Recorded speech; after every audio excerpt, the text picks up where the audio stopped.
입시교육 센터국어 안선주입니다. 여러분, 오늘은 문장의 구성 단위에 대해서 함께 공부해 보도록 하겠습니다. 네, 우선 문장의 구성 단위, 가장 기본적인 내용인데요. 생각이나 감정을 완결된 내용으로 표현하는 최소의 언어 형식, 그게 문장이죠. 그리고 문장은 어절, 구, 절 등의 구성 단위로 이루어집니다. 그래서 여러분들이 어절 그리고 구, 절 각각이 무엇을 의미하는지 개념을 개별적으로 명확하게 인지를 하고 계셔야 돼요. 우선 어절을 보시면요, 문장을 구성하는 각각의 마디입니다. 그래서 기본적으로 띄어쓰기와 일치한다 라고 생각을 하시면 됩니다. 하나의 덩어리 있죠? 그거를 생각해 주시면 되고요. 문장 성분을 나누는 기준이자 문장의 기본 단위가 된다라고 하죠. 근데 이때 체언의 경우에는 조사하고 용언의 경우에는 어미하고 결합하여서 어절을 이루게 됩니다. 그래서 예시를 한번 볼까요? 나는 밥을 먹는다 라고 했을 때 우리 요렇게 띄어서 쓰게 되죠. 이 경우에 세 어절로 구성되어 있다라고 볼 수가 있겠죠. 그 다음에 이제 구를 볼게요. 2개 이상의 어절이 모여서 절이나 문장의 일부분을 이루는 토막입니다. 지금 구하고요, 이후에 우리가 볼 절하고는 두 가지를 헷갈릴 수가 있는데요. 두 가지 차이점을 명확하게 파악을 하셔야 됩니다. 우선 구하고 절하고 두 가지가 다 기본적으로 2개 이상의 어절이 모일 수 있어요. 그런데 구의 경우에는요, 예시 한번 볼까요? 내 친구가 많이 잔다 라고 했을 때 보시면 내 친구 그리고 많이 잔다. 보통은 이렇게 명사구, 동사구 같은 경우에는 앞에 수식되어 있는 것이 있는 경우 구를 이룰 수가 있습니다. 그리고 이제 이후에 절을 한번 살펴보도록 할게요. 절 역시도 말씀드렸듯이 2 이상의 어절이 모여서 하나의 의미 단위를 이룹니다. 그래서 얘는 공통적인 부분이에요. 그런데 이제 중요한 것은 차이점이겠죠. 주어와 서술어를 갖춘 것으로 문장 안에 포함되어서 문장 성분으로 기능할 수 있다. 이게 핵심입니다. 주어와 서술어를 갖추었다. 절의 경우에는요, 주술 관계가 확인이 되어야 합니다. 근데 이제 절을 우리가 파악함에 있어서 약간 어렵게 만드는 요인이 있어요. 그게 뭐냐? 어떤 경우에는요, 주어가 생략되는 경우들이 있거든요. 한번 예를 들어볼게요. 예쁜 꽃이 있다 라는 문장을 한번 생각해 봅시다. 지금 보시면 누가 봐도 딱 꽃이라는 주어가 있고 있다 라는 서술어가 있구나. 그리고 이제 앞에 나와 있는 예쁜의 경우를 생각해 보면요, 예쁜 꽃, 이거 그냥 하나의 구가 아닐까? 2개 이상의 어절로 구성이 되어 있으면서 얘가 꽃을 수식해주고 있으니까. 그런데 여러분 잘 생각하셔야 돼요. 이때 이 예쁘다라는 서술어 있죠. 얘는 서술어의 기능을 할 수 있는 친구예요. 그리고 무엇이 예쁜 거예요? 꽃이 예쁜 거예요. 즉, 이 예쁘다라는 것은 꽃이라는 주어가 생략되어 있는 절의 형태라고 볼 수가 있게 됩니다. 그래서 반드시 절에 대해서 파악을 하실 때는 주어가 생략될 수 있다라는 점을 기억해 주시고, 서술어, 요 기능을 할 수 있느냐에 집중을 해주시면 될 것 같아요. 그래서 예시 한번 볼게요. 나는 그가 부지런함을 잘 알고 있다. 이 경우에 명사절로 목적어의 기능을 한다라고 하는데요. 보시면 그가 주어죠. 그 다음에 부지런하다. 서술어입니다. 이 2가지가 다 나타나고 있고요. 지금 마지막 끝나는 부분 형태를 보니까 이렇게 명사형 어미로 구성이 되어 있어요. 그래서 이 경우에 명사절로서 뒤에 을이라는 목적격 조사와의 결합을 통해 목적어의 기능을 한다. 그리고 이제 또 중요한 내용, 여러분들이 반드시 알아두셔야 하는 내용이 있는데요. 품사하고 문장 성분의 차이입니다. 지금 우리 앞에서도요, 보시면 명사절로 목적어의 기능을 한다. 이때 목적어라는 것은 문장 성분에 대한 내용이었는데요. 이 앞에 나와 있는 것이 명사절이라고 하잖아요. 명사, 얘는 우리가 품사를 공부할 때 여러분들이 보셨을 개념이에요. 그래서 품사와 문장 성분, 도대체 이 두 가지는 어떤 차이가 있는 것일까 명확하게 파악을 하고 넘어가셔야 합니다. 우선 품사는요, 단어에 대한 개념입니다. 단어를 문법적인 성질에 따라서 분류한 거예요.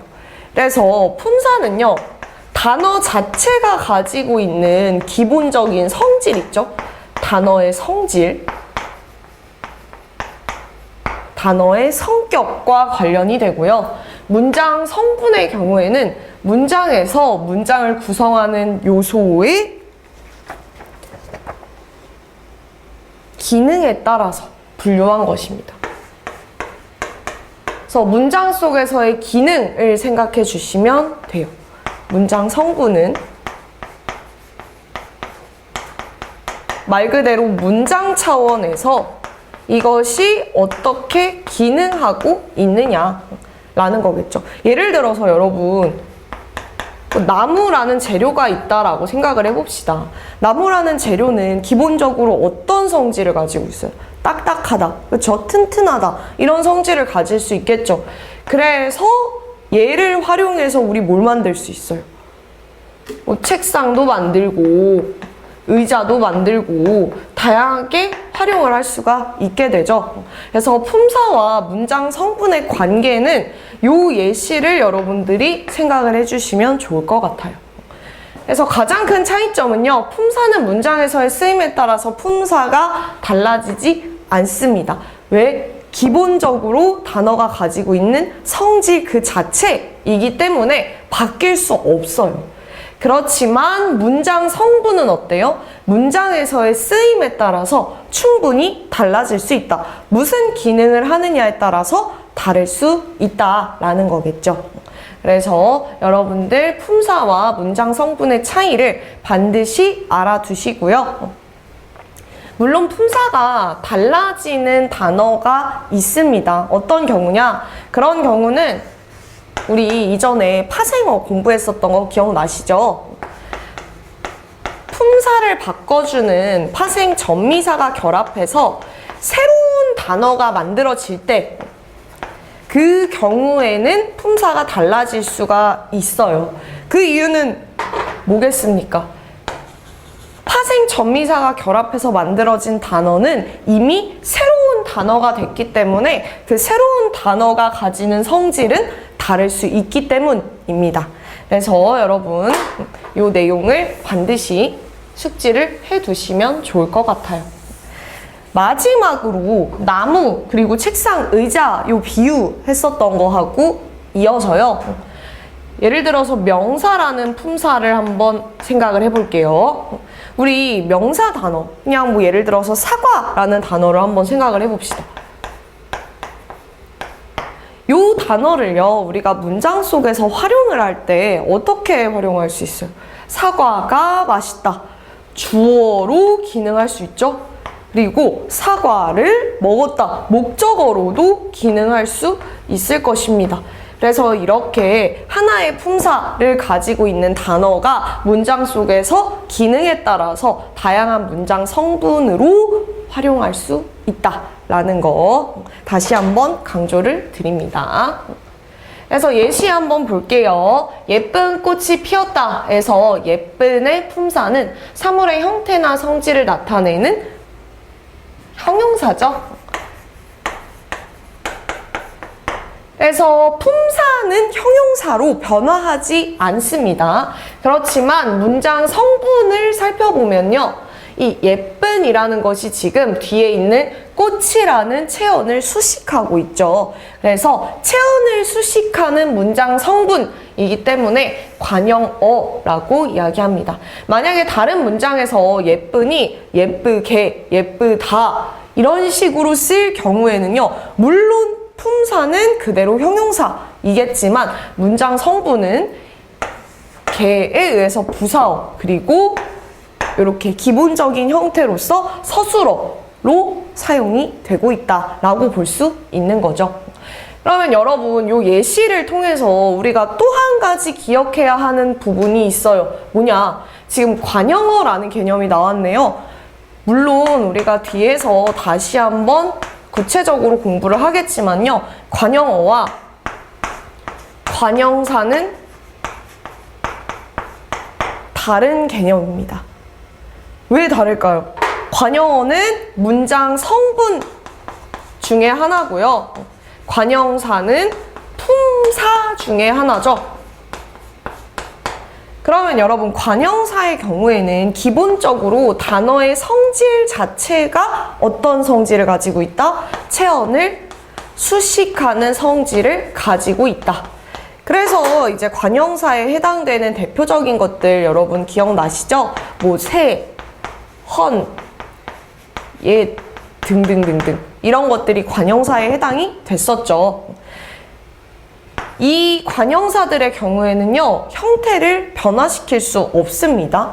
예쁘다 하고 비교를 했을 때요, 뭐 새이다, 헌이다 이런 것은 불가능하겠죠. 그래서 관형사는요, 기본적으로 형태 변화가 불가능한 것이라고 생각을 해주시고요. 대신에 이제 관형사는 문장 속에서 사용이 될 때 관형어로서 기능을 할 수 있겠죠. 왜? 얘는 성질 자체가 체언을 수식하는 애니까. 그래서 여러분 관형어 안에 사실은 관형사가 속해 있다 이렇게 이해를 하셔도 괜찮아요. 관형사는 관형어로 사용이 되지만요. 관형어라고 해서 모든 관형어의 품사가 관형사는 아니라는 사실 여기까지 이제 기억을 해 두시고 방금 말씀드린 관형어와 관형사의 차이는 결국에 앞서 이야기했었던 품사와 문장 성분의 차이를 다시 한번 이해할 수 있는 내용이었습니다. 네, 그러면 여기까지 문장의 구성 단위에 대해서 살펴보았습니다. 수고하셨습니다.